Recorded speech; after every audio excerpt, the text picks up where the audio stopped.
Mission 2022 की तैयारियों में हर राजनीतिक दल जी जान से जुट गया है और उधर बीजेपी जन आशीर्वाद यात्रा निकाल रही है तो इधर समाजवादी पार्टी ने भी कमर कस ली है।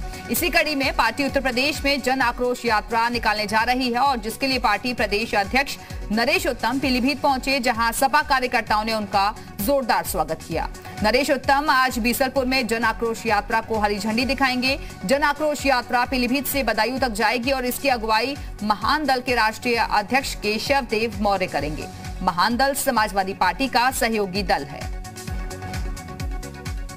कल यानी कि 17 अगस्त से यूपी विधानसभा का मानसून सत्र शुरू हो रहा है और ऐसी संभावना जाहिर की जा रही है कि कोरोना के कारण विधानसभा का सत्र थोड़ा छोटा ही रहेगा, लेकिन विपक्ष ने सरकार को घेरने की पूरी तैयारियां कर ली हैं।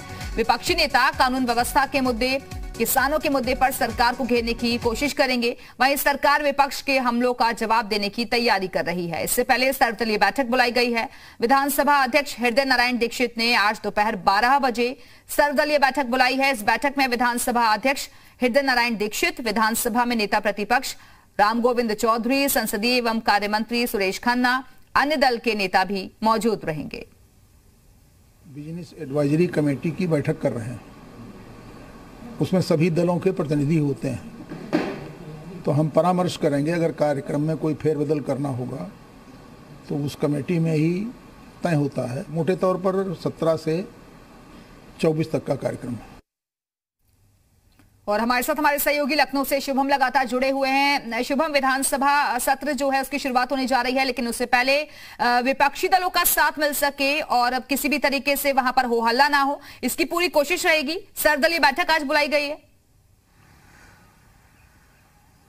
जी बिल्कुल, इन तमाम बातों को ध्यान में रखते हुए विधानसभा सत्र से पहले, जो कि हमेशा से एक परंपरा रही है कि सर्वदलीय बैठक बुलाई जाती है।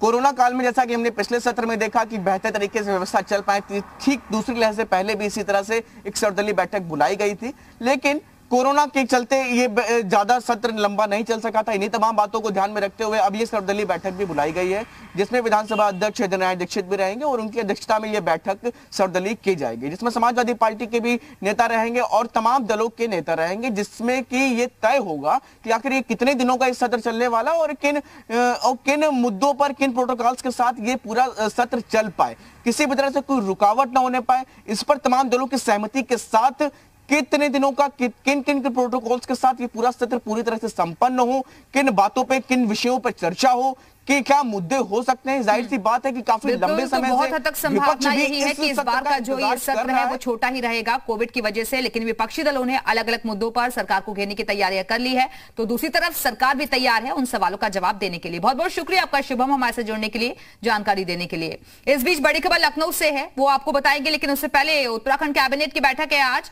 सचिवालय में शाम 5 बजे सीएम पुष्कर सिंह धामी की अध्यक्षता में बैठक होगी। अनुपूरक बजट को मिल सकती है मंजूरी और कई अहम प्रस्तावों पर भी मुहर लग सकती है। और इस वक्त देहरादून से हमारे साथ हमारे सहयोगी मयंक राय हमारे साथ जुड़े हुए हैं। मयंक, आज कैबिनेट की मीटिंग होने जा रही है, शाम 5 बजे का वक्त तय किया गया है। कौन कौन से मुद्दे हैं जो कि इस बैठक में छाए रहेंगे? आवाज मिल रही है आपको मयंक? चलिए, लगता है आवाज उन तक नहीं पहुंच पा रही है, एक बार फिर से जुड़ने की कोशिश करेंगे। तो इस वक्त की बड़ी खबर आपको बता दें कि आज उत्तराखंड कैबिनेट की बैठक बुलाई गई है। सचिवालय में शाम 5 बजे सीएम पुष्कर सिंह धामी की अध्यक्षता में यह मीटिंग होगी। अनुपूरक बजट को मिल सकती है मंजूरी और कई अहम प्रस्तावों पर भी मुहर लग सकती है।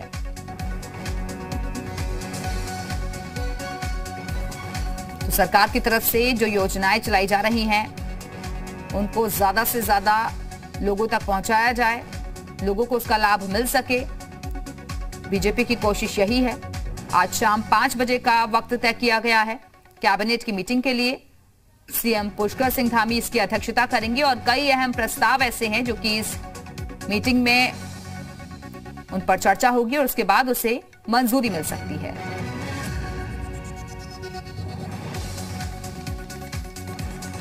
कोरोना महामारी के बेहतर होते हालात के बीच आज से यूपी में कक्षा 9 से 12वीं तक के माध्यमिक स्कूल खुल जाएंगे।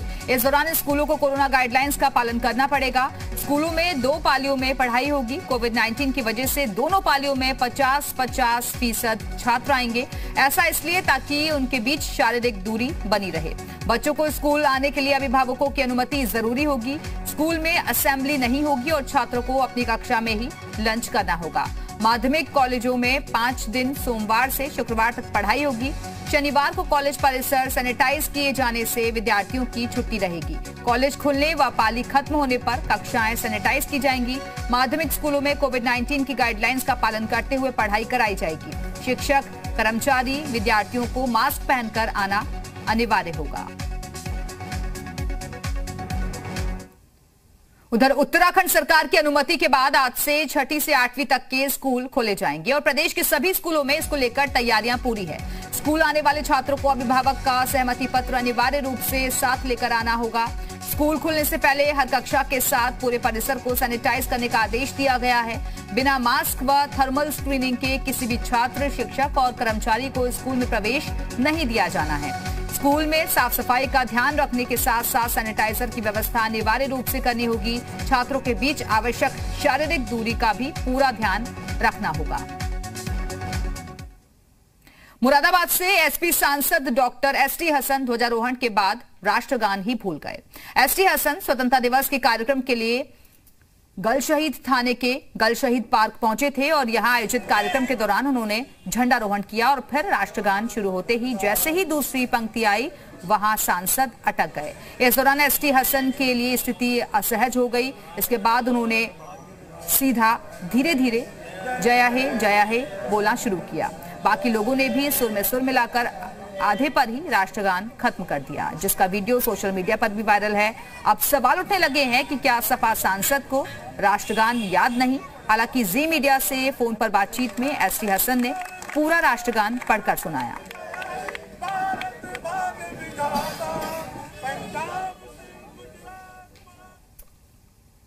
तो फिलहाल यहाँ रुकेंगे एक छोटे से ब्रेक के लिए, लेकिन ब्रेक के बाद भी खबरें जारी हैं।